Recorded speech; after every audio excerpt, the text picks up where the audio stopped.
Right ఏపీకి కేంద్రం నుంచి 1,50,000 కోట్ల సాయం అందిందని బీజేపీ ఏపీ అధ్యక్షులు మాధవ్ తెలిపారు.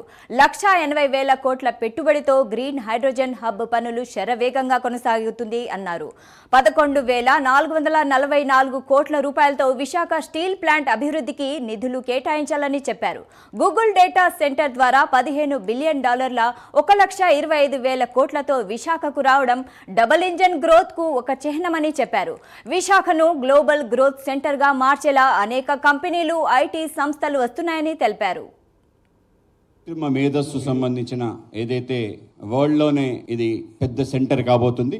ప్రపంచానికి సంబంధించిన అనేక రకాల ప్రయోగాలు, అనేక రకాల విషయాలు ఇవాళ విశాఖపట్నం నుంచి ప్రారంభం కాబోతుంది. $15 బిలియన్ ఇది 1 గిగాబైట్ సంబంధించిన గిగావాట్ సంబంధించిన ఒక ప్రాజెక్ట్. నరేంద్ర మోడీ గారి నేతృత్వంలో భారతదేశం 6 గిగావాట్ సంబంధించిన కేంద్రంగా మారే విధంగా పెద్ద ఎత్తున ప్రయత్నం జరుగుతుంది.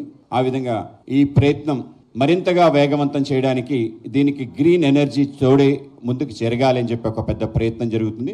గ్రీన్ ఎనర్జీ ఎందుకు కావాలంటే ఇవాళ ఏఏకి ఒపెక్స్ కాస్ట్ 65% ఒపెక్స్ కాస్ట్ కాబోతుంది. దాంట్లో energy is the main utility. కనుక ఈ ఎనర్జీ సోర్స్ ఏదైతే ఉందో రెన్యూబుల్ ఎనర్జీ ఉండాలి అని చెప్పి ఆ విధంగా సోలార్ ఎనర్జీ, విండ్ ఎనర్జీ, అలాగే హైడల్ ఎనర్జీ పెద్ద ఎత్తున వాడే విధంగా మొన్ననే ఒక ప్రకటన జరిగింది. 21,800 కోట్ల రూపాయలతో గ్రీన్ ఎనర్జీ క్యారిడార్ ఇవాళ నిర్మాణం అవుతుంది. ఆ గ్రీన్ ఎనర్జీ క్యారిడార్ నెంబర్ 3 దీని కారణంగా పెద్ద ఎత్తున గ్రీన్ ఎనర్జీ ద్వారా ఈ యొక్క హబ్ తయారవటం, ఆ విధంగా ఒక డేటా సెంటర్ అవ్వటం ఏదైతుందో మనందరం కూడా పెద్ద ఎత్తున ఇవాళ మనం స్వాగతిస్తున్నాం. నరేంద్ర మోడీ గారి విజన్ మనం కేవలం యూజర్స్ ఆఫ్ కాదు, we should be creators of మనం కేవలం వినియోగించడం కాకుండా మనం ఏఐని తయారు చేయాలి చెప్పి, సృష్టించాలని చెప్పి నరేంద్ర మోడీ గారి కోరిక.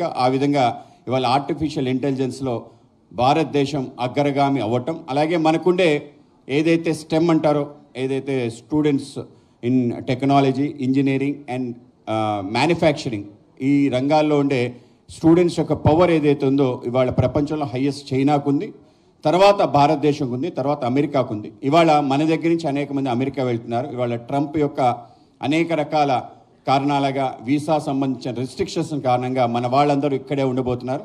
సుమారు 5 లక్షల ఉద్యోగాలు ఆంధ్రప్రదేశ్లో 5 సంవత్సరాలు సృష్టించబడ్డానికి ఇది తప్పకుండా